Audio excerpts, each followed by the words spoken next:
कसा लड्डू गोपाल सखी रे बड़ा। हरे कृष्णा, राधे राधे।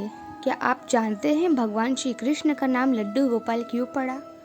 कहते हैं कि ब्रज भूमि में भगवान श्री कृष्ण के एक परम भक्त थे, कुंभन दास, जिनका एक पुत्र था रघुनंदन।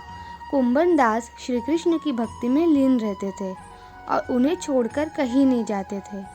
एक बार उन्हें वृंदावन से भागवत करने का न्योता आया। पहले तो कुंभन दास ने उन्हें मना कर दिया, फिर लोगों के बहुत ज़्यादा जोर देने पर वे मान गए।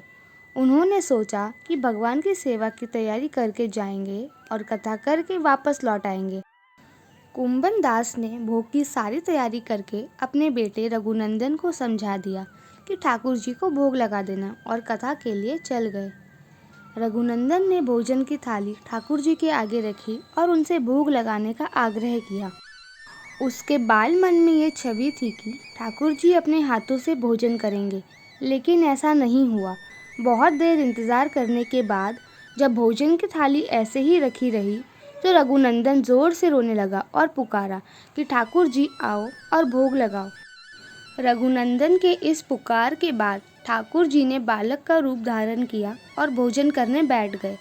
जब कुंभन दास ने घर आकर रघुनंदन से प्रसाद मांगा तो उसने कहा, ठाकुर जी ने सारा भोजन खा लिया।